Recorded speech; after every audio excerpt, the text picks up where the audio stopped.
Thank you so much, and just what a privilege and an honour to be here with all of you.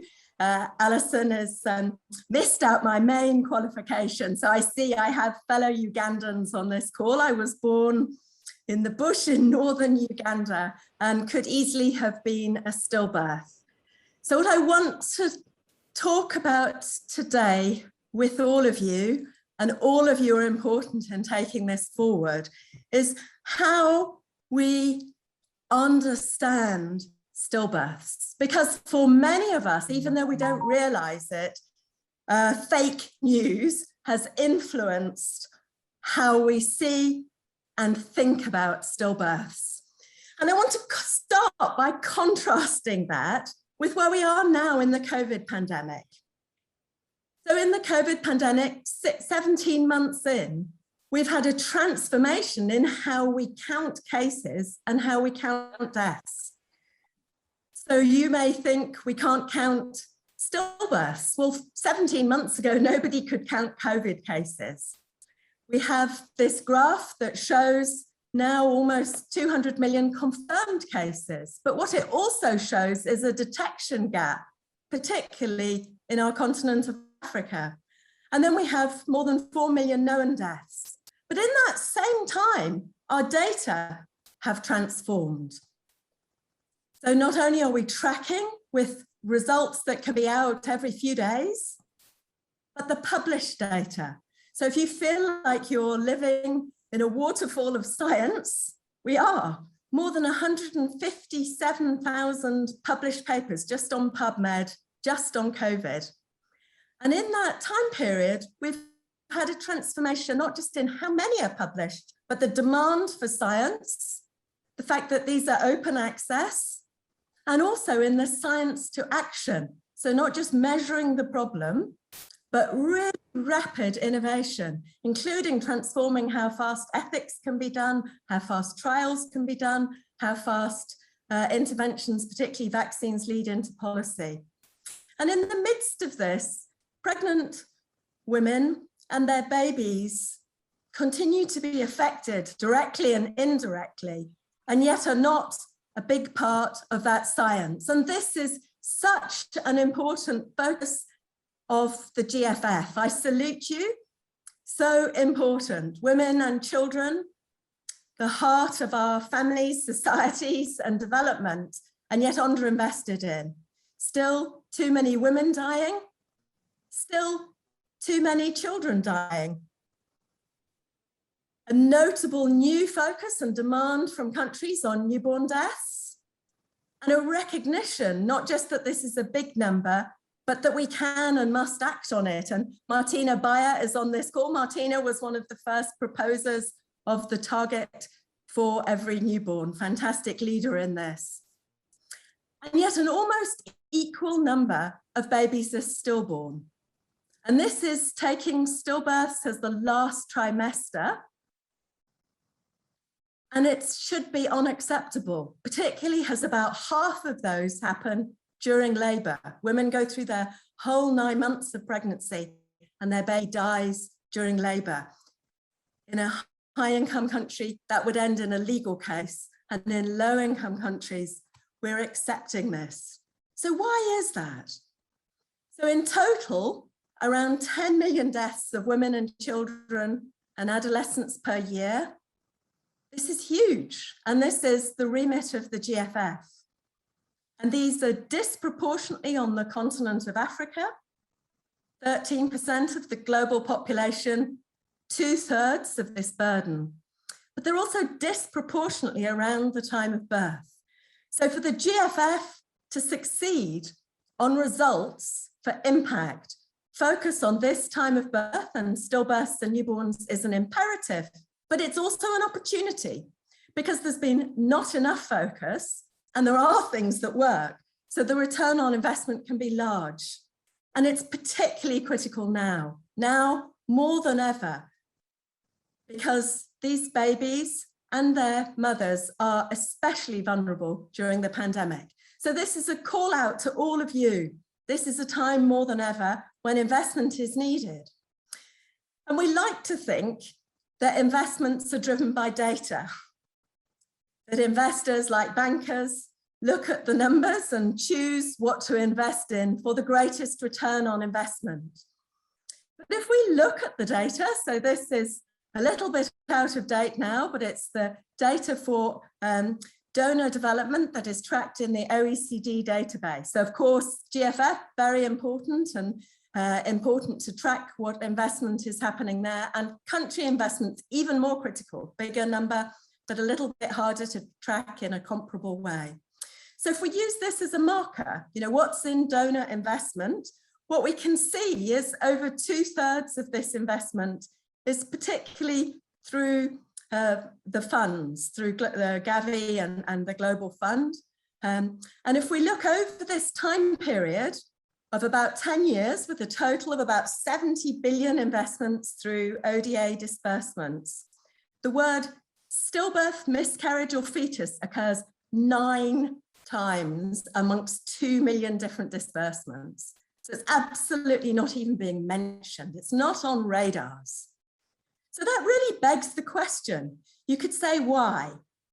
And I would like to say what George Bernard Shaw says, why not?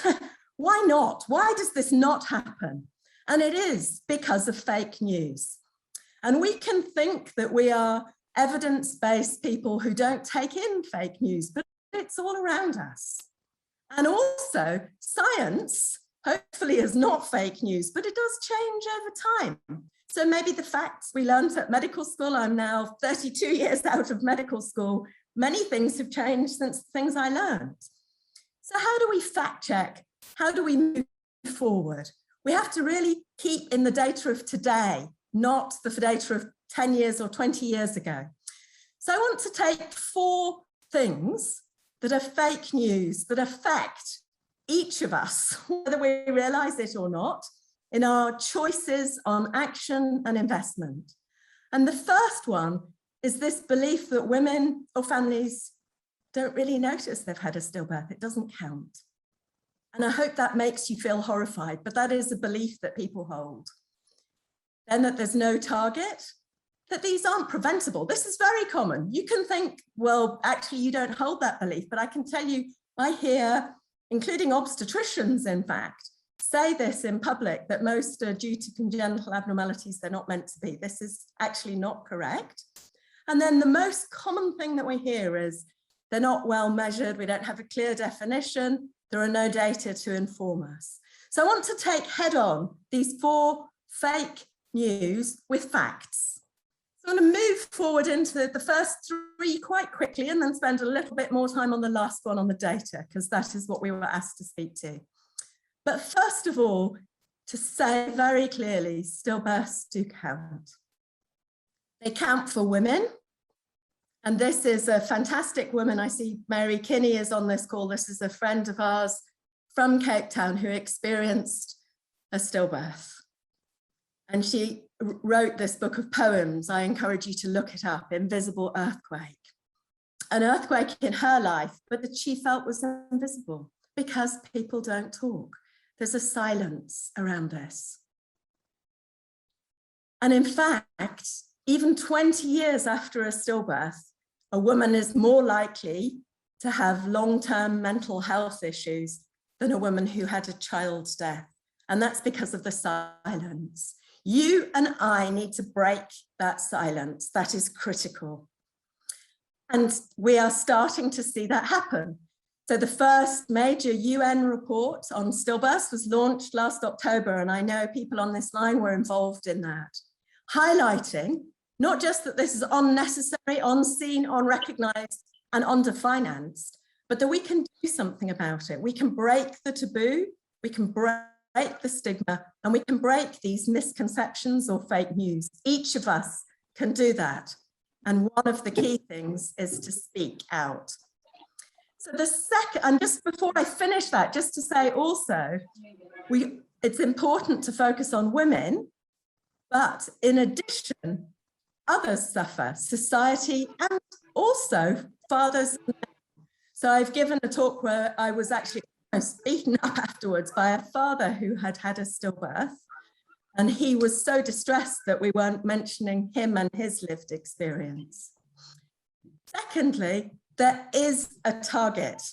So this is so important. Why is there a target for ending preventable stillbirths? It's actually because country government people who were inputting to the process for every newborn asked for this. Martina may want to comment on this later.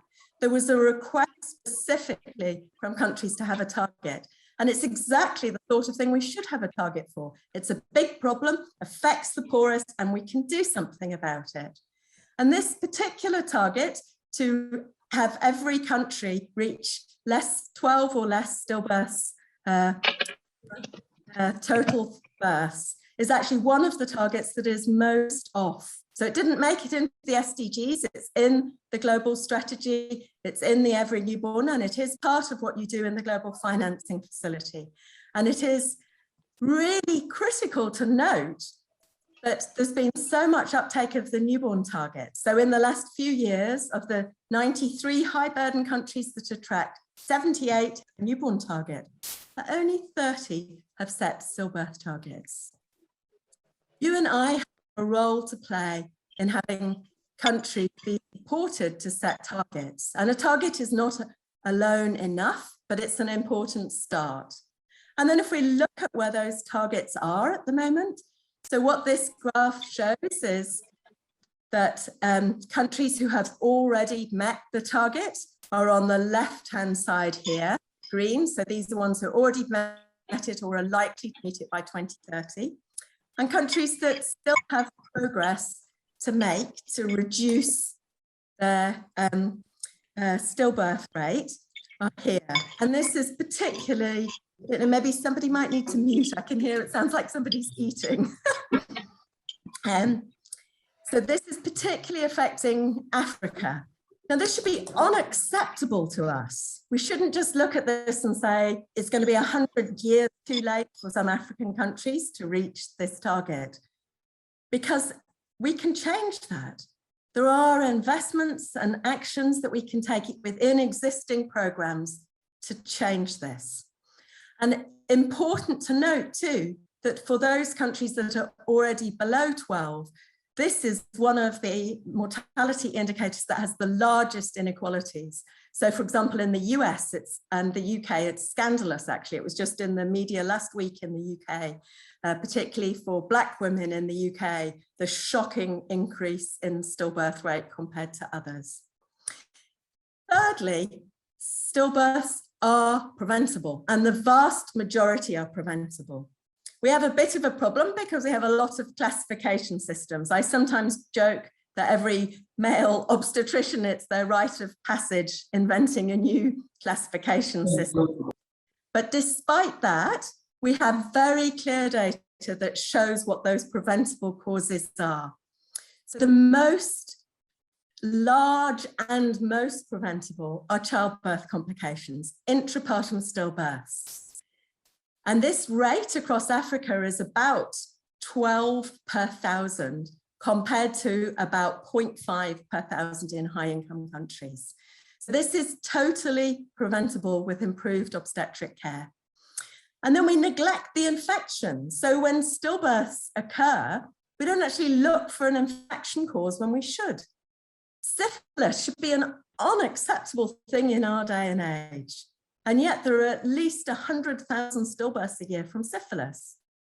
This is really shocking. Group B Streptococcus, we focus on the live baby who gets an infection, but it's the cause of stillbirth. The maternal vaccine would make a big difference here. And then maternal chronic conditions. So these are all things that we need to act on, both for the mother and for the baby. So we're getting a double return on investment. And even in high-income countries, by looking at quality of care, we can reduce stillbirths. So in every country of the world, there are things that we can do. And just to reflect on this myth that all stillbirths are due to congenital abnormalities, looking carefully at the data across all countries, this is probably about 5% globally. So even in countries with high consanguineous marriage rates, this is still a very small proportion of stillbirths. So stillbirths are preventable now. This would give you an increased return on investment and investment cases for maternal care, particularly antenatal and care at birth, but also for preconception and interconception care. So adding the 2 million stillbirths a year into making your case for these investments really changes the cost effectiveness ratios. And I would want to flag that this is even more important during the pandemic. So we have data that was just published in Lancet Global Health just a few weeks ago that it shows that both from high income countries and from low and middle income countries, one of the few indicators that we actually have enough robust data on to say that it's definitely increased during the COVID pandemic are stillbirth rates. And that's because the baby is very vulnerable and can die quickly with poor quality of care. So this is a fundamental area which actually needs increased focus, not less focus during the pandemic. And so I want to move on to the last fact about the data. So I hear this one more frequently than almost any other, that there isn't a clear definition. And the reason for the confusion in definitions is actually high income countries. So across about 10 high income countries that make a lot of noise, the definition does differ. And that's because when we were improving neonatal care, so I started my career as a neonatologist, the age of viability went down. So now 22-week baby, 23-week baby, very preterm may survive. And so some high income countries moved their definition to 20 weeks or 23 weeks. So there's a bit of variation in some high income countries, but all the way through, the WHO definition has been very clear. So the definition that we do now also with UNICEF is that after 28 weeks of gestation is what we count for international comparison, but every country should count from 22 weeks because those are also potentially preventable. But the big focus for international comparison, so that we're comparing more robust counting, is after 28 weeks. So this is a very clear definition. And actually the problem is our application of the definition in a few high income countries where it's variable, but they are now reporting on the same definition to WHO so that we can compare across all countries. And I want to underline that collecting the data and doing estimates has actually transformed where we are now. So over the few years that we've been doing estimates with WHO now on the 3rd cycle, the amount of data has more than doubled. For you on this webinar, almost certainly your country does have stillbirth data. 132 of 195 countries have data. But the problem is often with the quality of that data. So this is looking at the data from high income countries, where most of it comes from civil and vital registration and administrative data. From the lowest income countries, we're very dependent on surveys. And unfortunately, a lot of the HMIS data currently is excluded. And if we focus on quality of that, both improving survey data and improving HMIS data, then not only would we have more data, but we would have better quality data that we could use. And so rather than just moan about the data, we're very happy that CIF, the Children's Investment Fund Foundation, invested in making that data better. And there were 2 important studies. I'm going to give you one slide out of one of them that addressed survey data. And Louise will talk more to you about the Every Newborn Birth study, which focused on routine data. So this is the in-depth study done with the in-depth network. So with 78 colleagues in 5 low and middle income countries. We looked at about 80,000 pregnancies and we randomized comparison of 2 different survey methods. And what this showed is that one survey method, the full pregnancy history, captures stillbirths better. It didn't make any difference for newborn deaths, but it captures stillbirths better. And I salute the DHS colleagues because they have then changed their standard questionnaire. So first major change on this part of the pregnancy module in about 20 years to include this different module. And then importantly, we also looked at, can you measure care for women who have stillbirth? So in the past, in a survey, Those women were skipped. They weren't even asked questions. It was assumed they wouldn't be able to answer. They were given no voice. But if you look at this, women are able to answer. And so we also salute DHS because they have already changed this now. So women who have a stillbirth are now asked about their experience in DHS. But I want to flag here that there are still problems. It varies across countries, and there's a dose response. So the stigma affects what people report, even if you change the module in the survey question. And there's more stigma for miscarriage or termination, for stillbirths, than there is for neonatal deaths, than there is for child deaths. And we need to address this in how we implement surveys. Much more information at this link online that we can share. And many papers and opportunities. And I particularly want to thank Hannah Blenko, who's on holiday and wasn't able to join today, for fantastic leadership in this work. And I want to finish by saying we do also have data on cause of death. Malatella is going to talk more about civil and vital registration. We're not really talking today about perinatal audit, but this is so critical because maternal and perinatal audit has really increased coverage on maternal deaths. There's a legal obligation to do that in many countries. We're starting to do more on newborns, but stillbirths are still left out of that mix. It's a missed opportunity because they're actually more common and very addressable. So there are important opportunities here. I want to finish just by underlining these actionable facts. Take the fake news away and focus on the facts. Stillbirths count, but many millions of families around the world who this is experienced to, for many millions of women, and if we listen to them, we would do more about stillbirths. The target is actually urgent. There's only 9 years and it is really off track. It's an opportunity because they are preventable, particularly with antenatal and intrapartum care. We can count them. We have definitions. We have ways to make the data better now, and we need to invest more, especially in routine data, to make it better.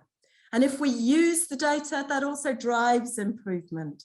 So use it in your investment cases. There are enough data to use, and also invest in improving it. We can change this together.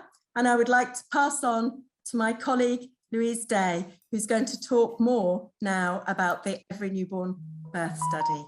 Look forward to your ideas and how we take this forward together. We can deliver. Thank you.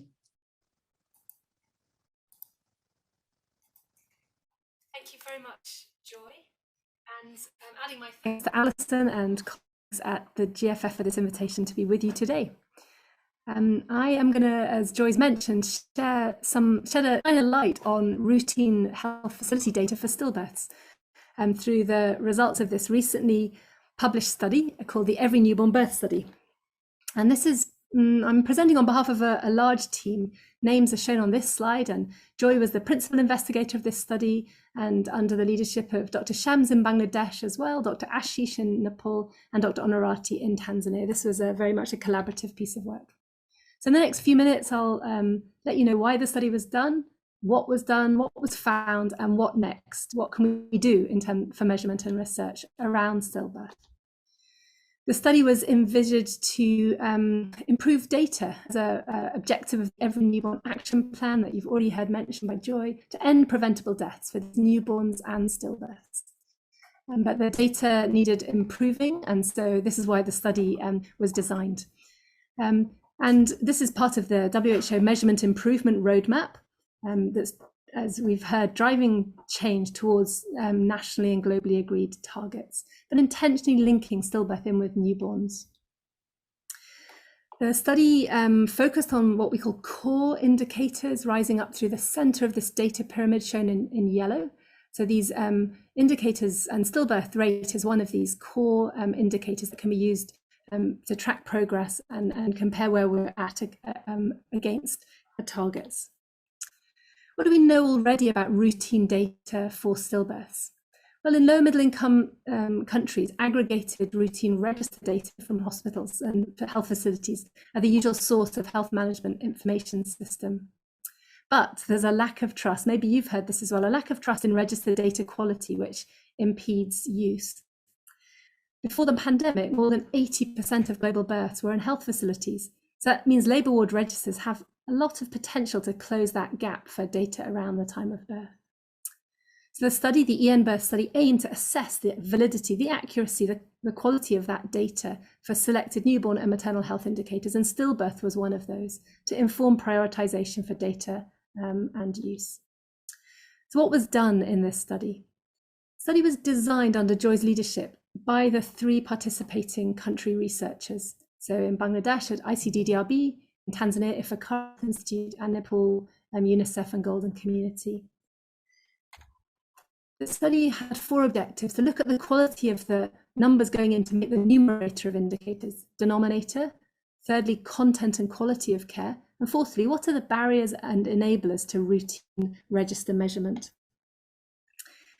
Just highlighting, colleagues from Bangladesh led the data collection tool, which was a customized tablet app with time stamping capacity. Colleagues in Tanzania led the qualitative work and kangaroo mother care section. And colleagues in Nepal led the neonatal resuscitation and, importantly, experience of care section. Firstly, looking at the quality of that data going into the indicator, numerator and denominator. We used a gold standard, an external observation of what the care given and the outcome, in this case, was the baby live-born or stillbirth. That was the gold standard observation.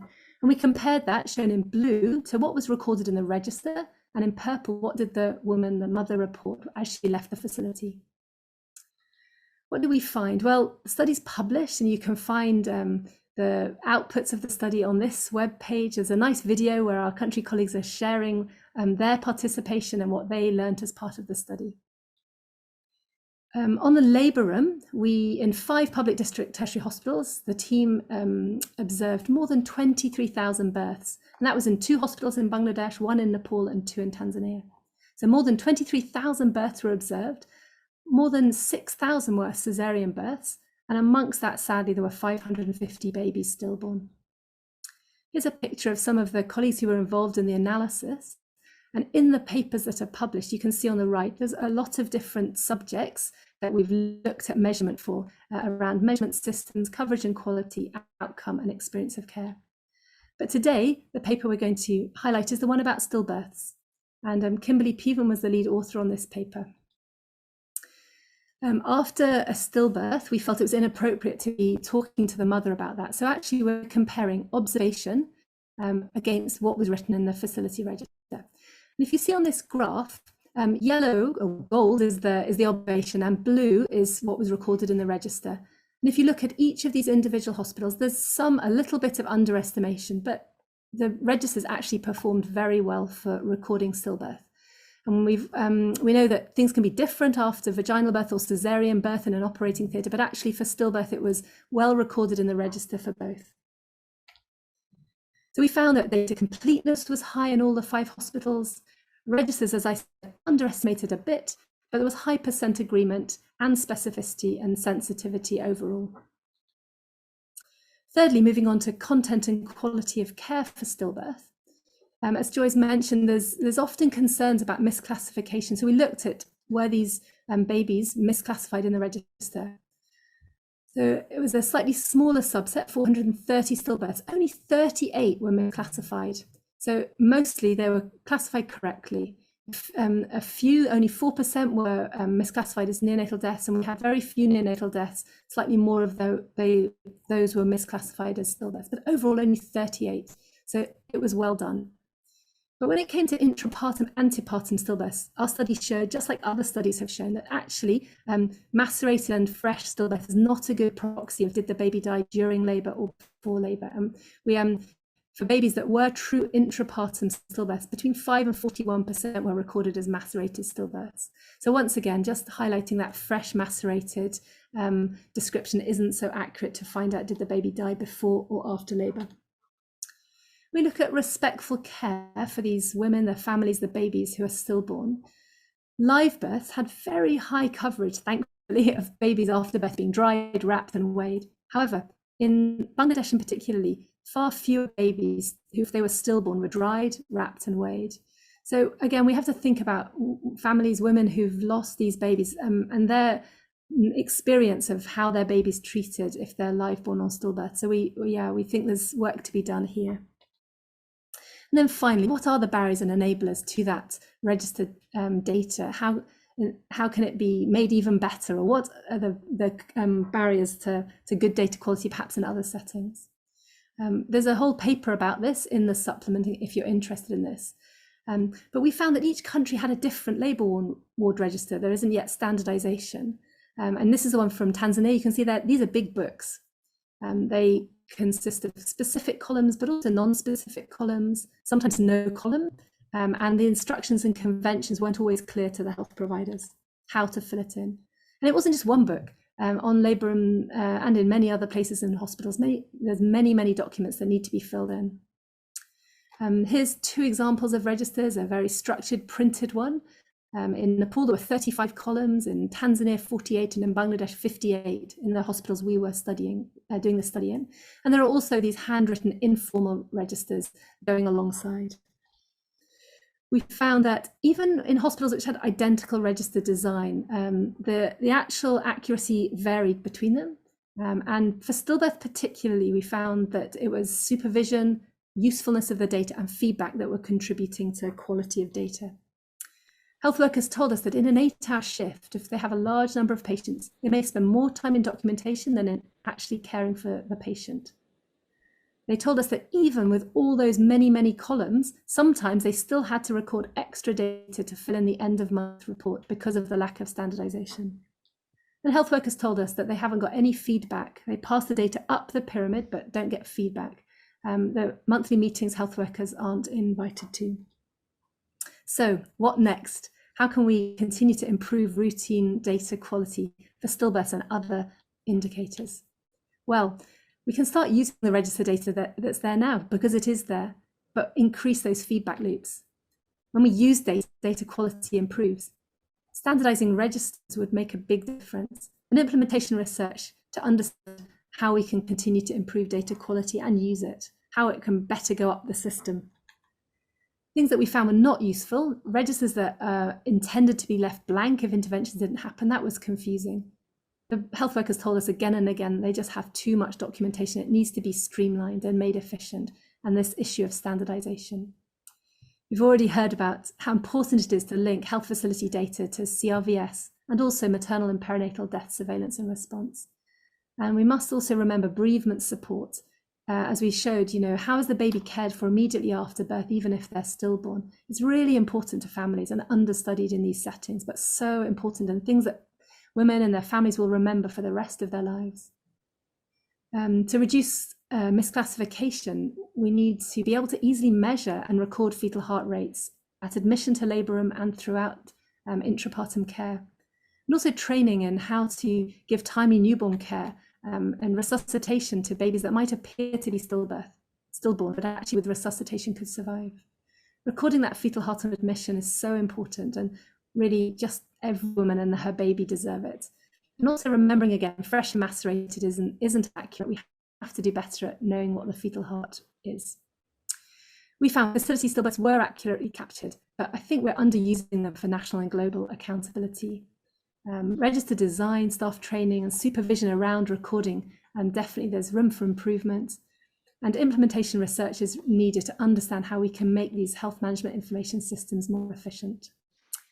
We're going to be doing a little bit of that work in a follow-on study, which is called Birth Phase 2, and we're grateful to USAID for funding this part of the work. It's with the same two partners in Bangladesh and Tanzania, and also with Data for Impact. These are the researchers who are engaged in this part of the work. And the study will assess whether the indicators, including stillbirth rates, are feasible to implement in HMIS in these settings. And our main output, we hope, will be a toolkit or a set of tools to enable other high burden settings, perhaps some of you on the call in your countries, to implement and use selected newborn and stillbirth indicators in national systems. In the recent ENAP report, Every Newborn Action Plan report in 2019, the state of the health management information systems, in this table, you can see there's still a lot of red in terms of capacity to measure these indicators. So our vision is that that could turn to green, and that data sources such as routine labour ward register data could be used more and more to contribute to data around birth. Together we can overcome the barriers to register recording, to lessen the burden on midwives and give them the time they need to care for patients. As cesarean sections rise, we need to think about how cesarean section rate affects our measurement, and does it change the accuracy of measurement? But valid data alone won't save lives. We need to use the data at the clinical level by healthcare workers, but also at the program and policy level to invest and transform care so that every baby has a chance to survive. And thinking about how we can feed back to join up the loops between people who put data into the system and people who are using the data at high levels of the system. I want to say thank you again and acknowledge all these individuals who worked on the EMBirth study under Joy's leadership, and thank also the funders, so SIF for Part 1, EMBirth Phase 1 and USAID for Phase 2. Thanks very much.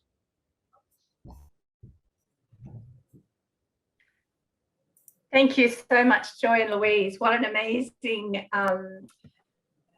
compelling argument for why it's important that it can be done, that it's really critical for making a difference, particularly in that perinatal period, and the importance of how we do even the simplest things about how to structure our maternity registers. How do we link that into HMIS, and then how do we report that nationally?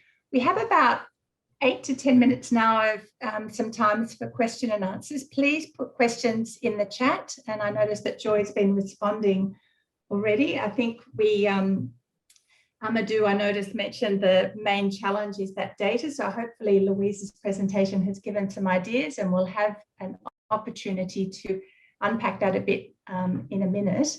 But feel free to put your hand up. For some of us, Zoom has changed, and so the hand up is in the reactions at the bottom of your screen, or if you want to put the in the chat. So HP in Mali registers of perinatal deaths at the level of maternal and newborn care.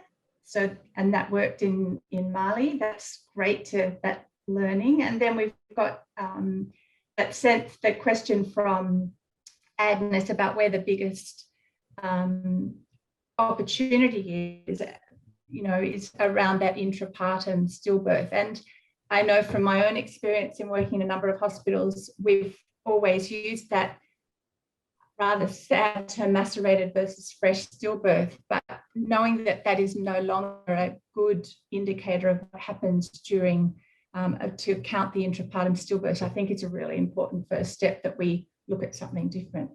Have we any hands up? Yes. Dr. Amadou, do you want to go ahead? Oui, bonjour. Yes. Good morning, everyone. Dr. Amadou Ducouré. I'm just wanted to just congratulate you for this webinar. And I have a question. In Senegal, we want to revitalize this aspect of mother and child health. But the problem is harmonization. To be able to get documents for this strategy, we have some issues. You know that countries harmonize, and in Mali, there are things that are being very well done, but in Senegal, it's actually very difficult. There's some kind of lethargy. I would like to know, is there and can there be some support to the countries to actually set up this kind of system? I know that everybody in their own corner is doing certain things, and I know that we are working on the CRVS, but I know that there's different things that are being done. UNICEF, GFF is doing things, but could there be a framework that could be set up to help us to be able to record all of these stillbirths? And I think that if authorities have some issues, there should be some concrete action to help them implement that. Thank you very much. Joy, do you want to tackle that? And just in summary for our Russian speaking participants, The experience in Senegal has been really challenging with different lack of harmonisation between the different players, the government and all of the systems, and what is there a framework or what are the steps required to really make that progress in getting consistent and high and complete quality data? I think that was the question, Joy. Yes, thank you, my sister from Senegal. I think this is a common issue in many countries. You do have data. So in Senegal, you will have your DHS data, you will have estimates from the UN. You do also have quite good HMIS data, and I know you've had a big push on vital registration. I would say that UNICEF at the moment are working with WHO to support countries, and we can give that contact afterwards with the people to do that. But I would throw that challenge actually to GFF, because we can't solve it in 5 minutes now, but the opportunities with the data you have and with improving them, especially what Louise has highlighted, are fantastic. And the other thing I would say is start using the data you have for action now, and then, it will also get better. So I don't know, Alison, I know that you and the team have some plans on GFF support for improving and using data. I don't know if that's relevant here. Thanks, Joy. I think, we're ready to be alongside countries as they address this. I mean, that's our role, as a sort of support system for a country-led initiative. So we're open to the ideas from each and every one here. There's been a couple of questions from Mickey and then from Uma regarding the link between antenatal care, facility-based deliveries and stillbirth, and wondered whether you wanted to briefly touch on that, Joy? Yeah, I think one of the reasons that WHO changed the antenatal policy from 4 visits to 8 was because of data actually, particularly from South Africa, on the risk for stillbirth and early neonatal death amongst women with infections and non-communicable diseases. So the content of those 8 visits really has the opportunity to have a major effect on stillbirths as well as on women's experience of care.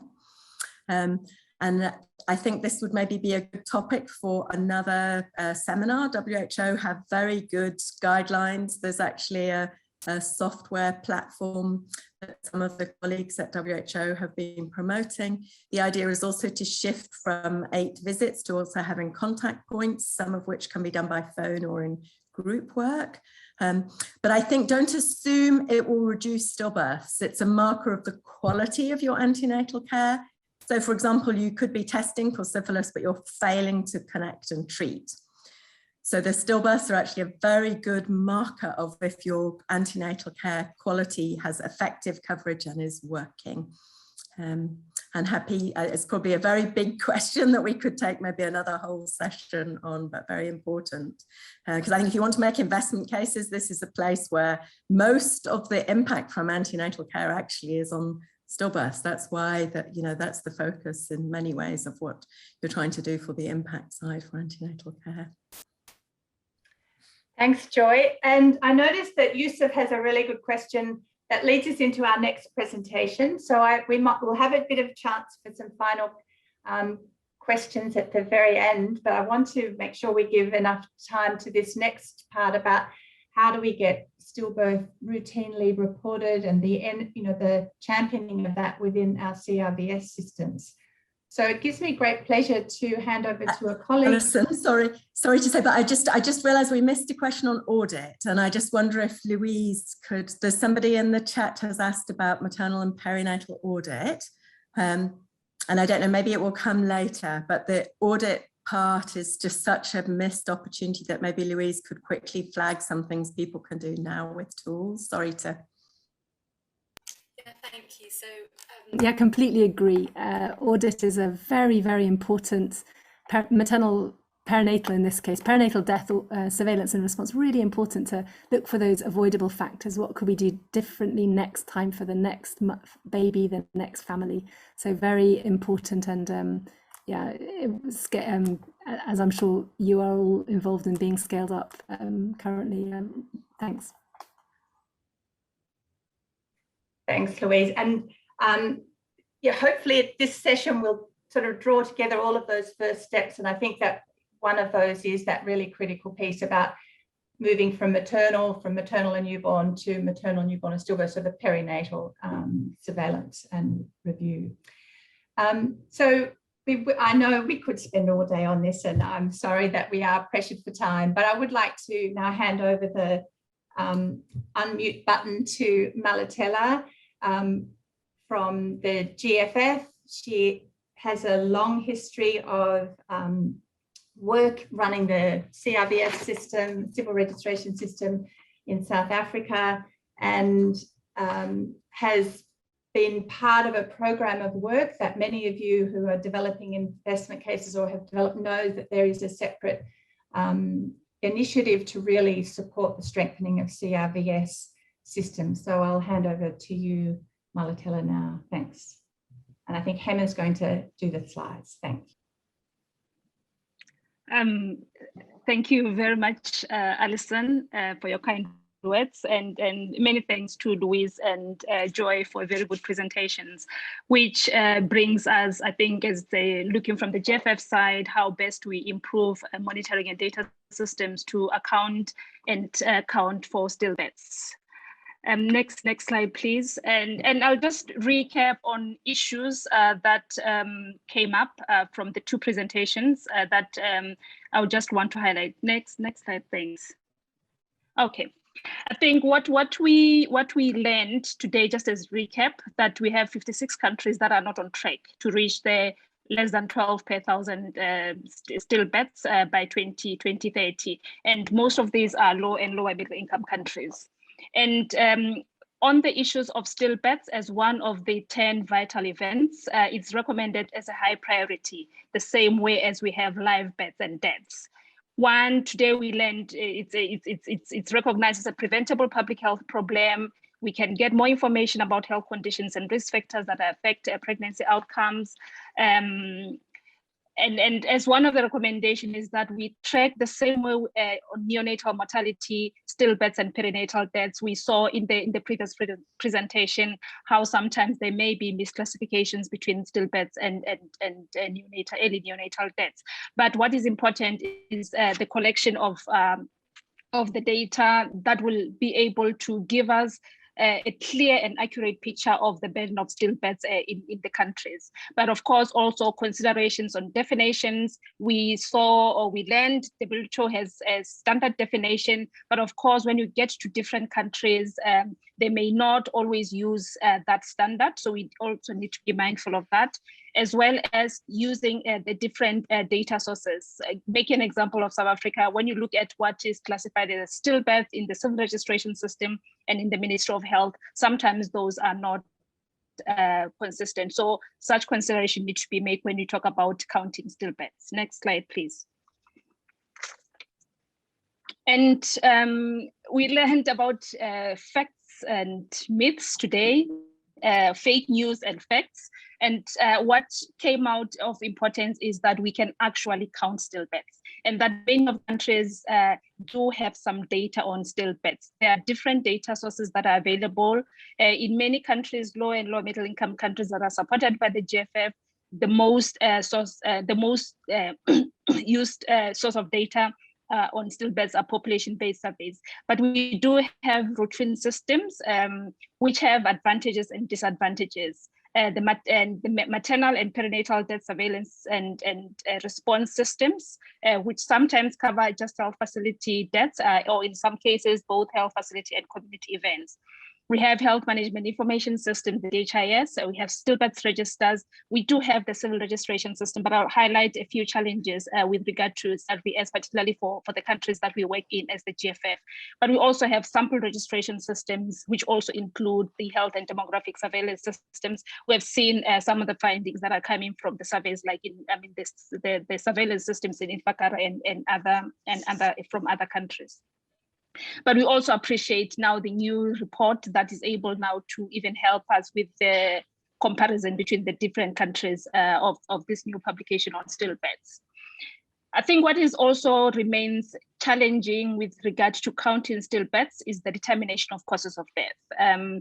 Of course, we have the medical certification of causes of death for deaths that occur in health facilities. And just drawing as an example from the South African civil registration system, you will have that kind of information provided, and issues in the cause of death. The cause of death, when you look at the death notifications form, is stillbirth.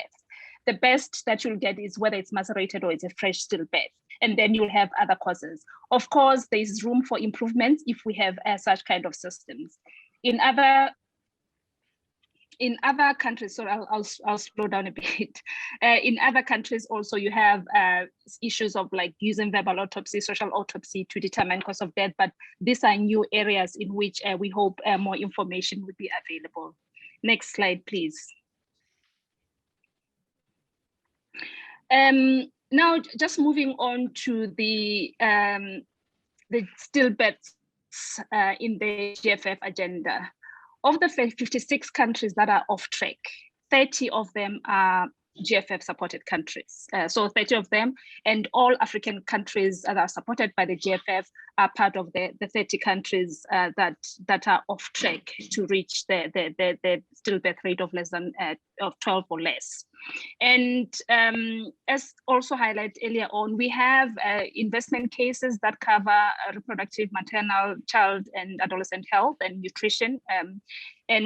Some do mention, not all of them, but some do mention stillbirths. I've just highlighted here an extract from the investment case for Kenya, which does highlight that the country wants to end a preventable stillbirth, just in addition to preventing deaths for women, newborn and adolescents. Now, coming from the CRVS agenda,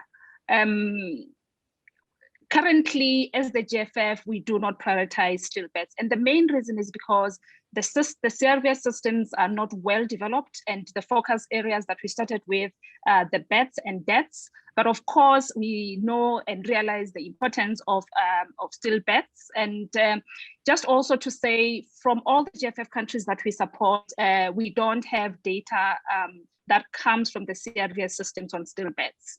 But there is some room in some countries, whereas in other countries, there's still maybe a little bit more work that needs to be done. I've just given examples from 4 countries here. From Nigeria, it's compulsory to register stillbirths. Sierra Leone, the stillbirths must be notified to the Civil Registration Authority.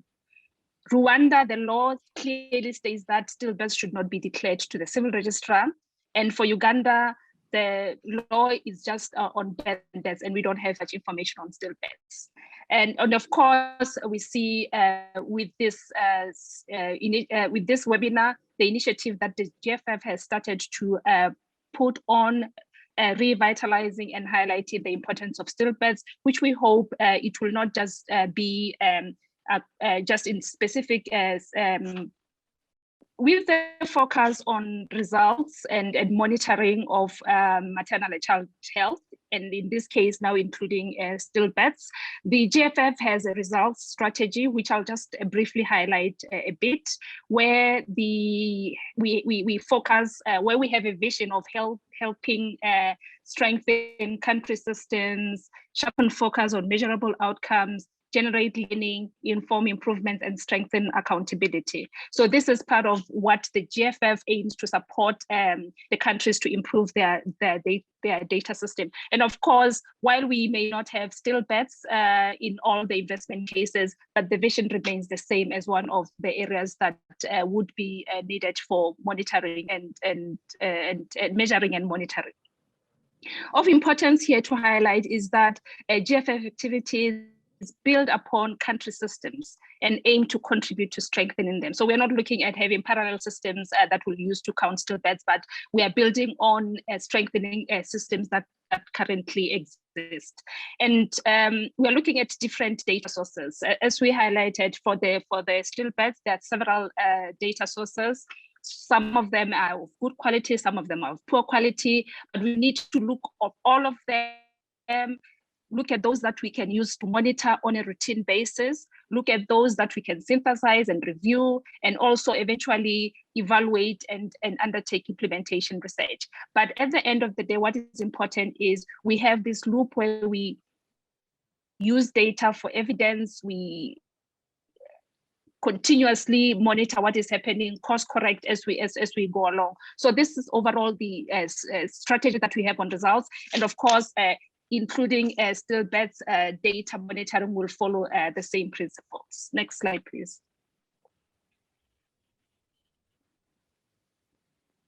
And as we look into how we support countries to strengthen service systems, we have at least noted that it's important to count them and that we have systems in place that may exist in different forms in different countries.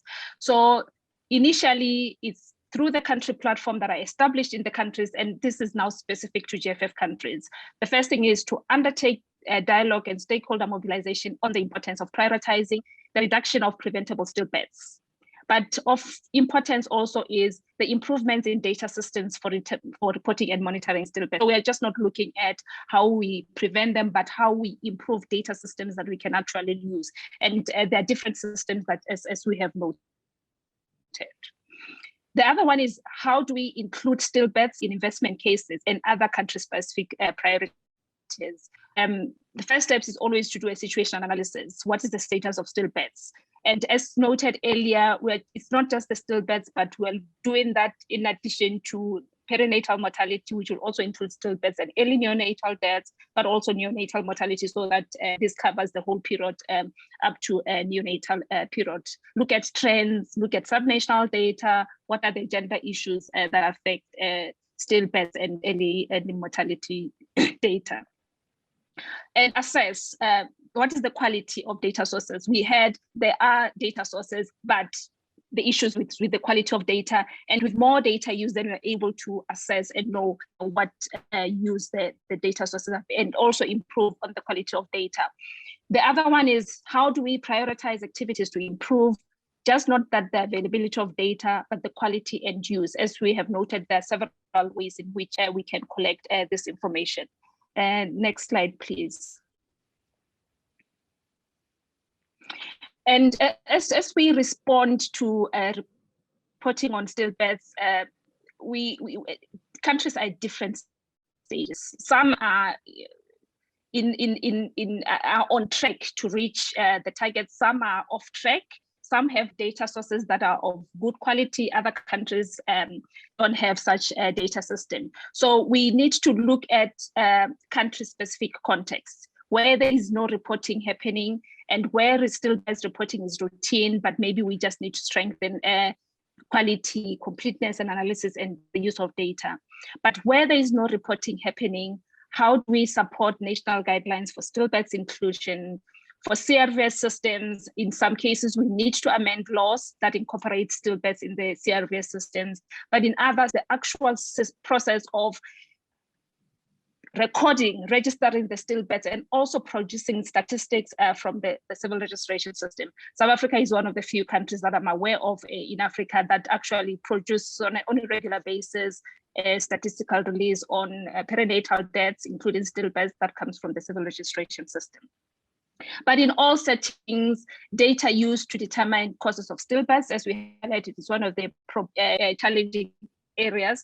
And how do we monitor and prevent future stillbirths? Looking at the maternal and perinatal death and surveillance review, in other countries, you only have maternal and neonatal review. So how do we include as part of that change from neonatal to also capture stillbirths?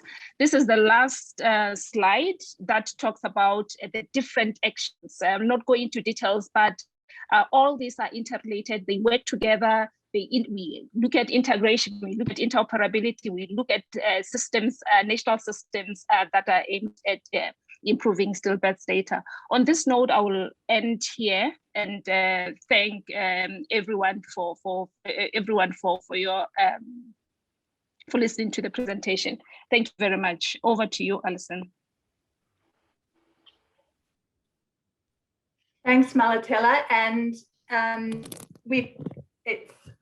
I think finding those tangible entry points, whether it's in the clinic around registers, in a facility around perinatal reviews, whether it's in the HMIS system, advocacy with DHS, the CRVS systems, you can see all of those are linking. And we also know that there are lots of people supporting this process. Every country represented here has taken on the Every Newborn Action Plan. Many countries have got the Ending Preventable maternal mortality program that they're adopting. And so all of these will really make a difference for stillbirth prevention as well. We have about 15 minutes the rest of the time together. And this is a time where you can ask Joy or Louise or Malatella, or indeed each other, questions about that you would like to have clarified. But we also have a piece of work for you to do right now, and that is to put in the chat, as a response to what you've been listening to this morning, one action that in your setting would be a good next step or first step or priority area, so that we have a record at the end. So please put the country name and then one action that would be a really good next step if you are going to take forward this agenda for stillbirth, both measuring but also then addressing the preventable causes. So time for questions and a time for your responsiveness. So and please feel free to put up your hand. If you can't find your raise the hand button, put in the chat that you would like to ask a question and we can call on you. And I noticed there are some comments around some of the other really tangible efforts that can be done in strengthening the qualities of antenatal care, in the importance of fetal movement tracking by mothers, that they know the importance of being aware of those and seeking care if they reduce. Do we have any other questions here that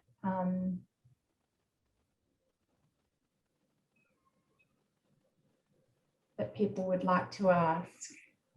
Joy, did you want to make any response regarding the South African confidential inquiries? They've been a leader in that area, but I'm not sure whether they include stillbirth tracking, do they? Over to you. Maybe Malatella would like to speak on that. So I was in South Africa for 8 years and linked with the wonderful teams in the National Department that did the maternal, the perinatal audit. And there are also some other people online. I think Mary Kinney is online, and she's done some work looking at, particularly the link to action. So South Africa has national scale up of the maternal confidential inquiry, and then also the perinatal audit. But the key thing is not just to audit, it's the action loop and addressing stigma. So I don't know, Malatella, do you want to speak on that? Because it feels to me that all the countries who are online, it's wonderful to see 168 people from so many countries. I'm sure almost all of your countries have a maternal death confidential inquiry. Probably, I think somebody put in the chat that they have a policy for stillbirth reporting. I think it was from Uganda, but it's not implemented. So I think the critical thing is we can act now. Starting to do audit brings a voice to women. Every death should count. You shouldn't be having a stillbirth and nobody even pays attention to what happened. So I don't know, Malatella, you've done really nice work linking CRVS and the audit. And then I don't know if other people, maybe Mary would like to put something in the chat about the very important work she's doing too. Malatella. Thanks, Joy. I wouldn't be in a very good position to talk about the confidential inquiry into the maternal deaths. We can talk more about how the still in South Africa. And of course, there were links between the Ministry of Health, because that is where like all deaths, including stillbirths, all of them have to be certified by a medical practitioner before they can be processed by statistics agency to produce vital statistics. Thank you. I don't know if other people want to comment on audit, but maybe another thing is how you use it in an individual hospital for change. And, you know, Louise has quite a lot of experience on that if people are interested. Joy, this is Dr. Resna from Pakistan. May I make a comment? Thank you, Malatela. Thank you for your really good presentation. And thank you everybody for putting this together. I'm the GFF officer from Pakistan. I trained in the UK and worked with a lady called Gwyneth Lewis with a confidential inquiry on maternal deaths. And so I've just taken over, I'm very new. 2 points, I think this is brilliant if we can include stillbirths. Key point recommendations is the implementation. What do we do? How do we prevent the stillbirths? Lessons learned. So, you know, screening in diabetic mothers, screening in liver disease, which is really, really important in Pakistan, a country like Pakistan. But also we don't have maternal death notification here. And certainly we don't have stillbirth notification. And I know that Malatela has been working here much longer than I. But this is what I pick up from the ministry. And this is a key piece of work that which perhaps would be so important to drive forward. Because if we don't have the auditable standards, how are we going to fix it? It's my comment, and thank you everybody for putting this together, and let me know if I can help in any way. Thank you very much, Gus, and that's terrific. I don't see any hands. I am wondering, Mary, you put a really important, helpful piece of information in the chat about the WHO guidance about perinatal death reviews. So, would you like to share with us? Can I put you on the spot? Thanks, Alison, and greetings, everyone. It's really a privilege to join today, and I've also learned a lot, even having been working in this space for over 15 years. You know, I think for MPDSR, there are lots of challenges of implementation, as we know, and we have the guidance for MDSR as well as the perinatal death audit from WHO. So we've been working, Louise is also, and I'm sure others on the call are part of the MPDSR Global Technical Working Group, and we have developed this operational guidance, and I think it will be very, very useful to helping support implementation with lots of tools. One of the tools is actually, I've posted in the paper, a scoring system where you can measure implementation status across facilities in your country. So it's something, you know, we're doing a lot of work in this area, and I'm happy to have additional conversations with anyone. Sorry, there's some feedback. But I think for the South Africa example, because we have a lot of lessons to learn from strong implementation and sustained practice, and that's part of my PhD research that will be probably coming out next year in published papers. So that's all I'll say about that. Thanks. Thanks, Mary. And Dr. Sangha had your hand up. Do you want to ask your question?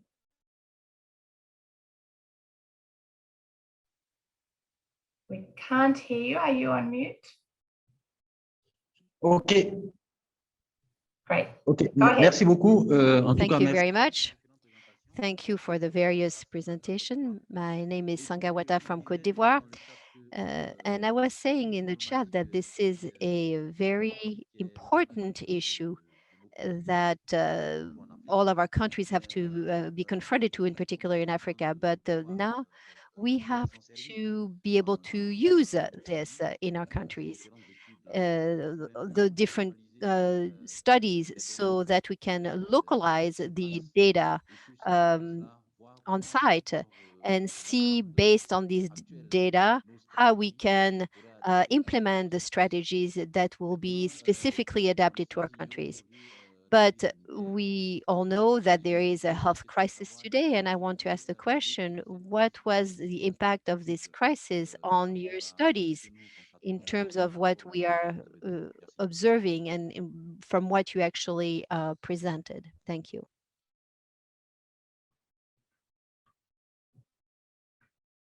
So just to summarize the question, Sangawata from Cote d'Ivoire was mentioning about we have some of the systems in place, we have the information, the utilization, getting people to use the data, getting the change to happen that will, make the changes that reduce the number of preventable stillbirths. That no-do gap has been difficult. And then on top of that, everybody's in the midst of a very challenging period with the pandemic. And how does that affect the studies? How does it affect what we do? So I'll hand over to perhaps Joy or Louise to take that on. Louise, is there something you'd like to say, or shall I start? I think just one thought, Joy, and that is that I think the pandemic's shown us like never before how important it is to have routine data that we can really see what's happening every month, every week, not intermittently every few years. So I think amidst very little, a very challenging time, that's one thing that I think has really been highlighted. Over to you, Joy. Yeah, I agree with that. And thank you, Dr. Sanger, for the question. I think that, one of the opportunities in the so-called Build Back Better that I hope the World Bank and GFF are investing in is routine data systems, and that those need to be integrated. And we do need to focus on big ticket items. You can't put everything in your routine system. Louise showed that pyramid. It's better to have less is more going up the top for big things and then use that data than to put everything into your routine system. Then in terms of how does it affect the studies, actually, these studies were designed with the question of how does this work, not for a study, but in a routine system. So I think the question is, what to do now in routine systems and to use the data. So what Louise talked about, assessing what indicators you have, looking at that in your routine system, both for maternal and newborn and stillbirths together, looking at the outcome data, looking at the coverage of care that you can measure in a routine system, and then starting to use that data. So what I see is there's still so many people on. I think I challenge the GFF. I would like to throw down a gauntlet. People want to improve and use their routine data systems. Could we maybe have another session where we look at some of your routine systems? So we hear from the countries, and hear which indicators you have, which you don't have, which have the right numerator and denominator, and how those can be helped and used. We would love to do that and to hear from you. And I think the critical thing is also to start to use data now, because then people will get better data. Thanks, Joy. We've got 4 more minutes, so I'm going to be just ask Papa Sambu Diakite, sorry, might have not said your name correctly, and Dr. Yango, do you want to each ask your question, and then I'll ask Joy and Louise to give a very quick response, and then we'll go to next steps. And thank you for all of the messages in the chat. That's great, and that gives us something to take on and follow up with. So over to you, Papa Sambu. Merci beaucoup. Je suis Dr. Django Claudine de la Côte d'Ivoire. Good morning. I'm Dr. Jumbo from Côte d'Ivoire, and I take care of the mother and child health. And I sent some questions regarding the tools to improve the collection of data, because in Côte d'Ivoire, the notifying of stillbirth is not done. And it should be integrated into our health system. And how can we be helped to do an audit of the stillbirth? It is very important for us to be supported, and it would be actually integrated into our routine, because we actually have a maternal death review, but we do not integrate in our hospitals the stillbirth. So we would need to have the tools so that Côte d'Ivoire would actually be able to do so. Thank you very much. Thank you. And Papa Sompo, did you want to ask your question, and then we will, I'm afraid we might have to stop there with the questions given the time. So I would say for Dr. Django's question, I think those guidelines that Mary Kinney identified will provide that very guidance that you're looking for. So I think that's the exciting thing about, you know, generating the interest. There are the supports available. So I do think that is a very neat first step to say, well, let's include stillbirth in our maternal death reviews, expand them to perinatal reviews. And I think that, you know, facilities will be learning a lot about improving care. I'm conscious of the time, and I need to hand over to Lewis, who has a couple of logistics questions. And then Petra, did you want to say anything at the end? I just want to say that I concur with Joy how important the data is, and how I think in the GFF the results focus and using data for decision making is really critical, which is why we're investing in CRVS. We're supporting countries currently with monitoring essential health services during times of COVID-19. So we very much agree with you how important this is to strengthen the data systems and linking it better and using the data for its purposes. So all countries, I see lots of commitment and interest in this. So let's make sure it ends up in these investment cases and gets supported by all partners as part of the GFF partnership, because I think everybody agrees this is really critical for moving forward. So thank you very much.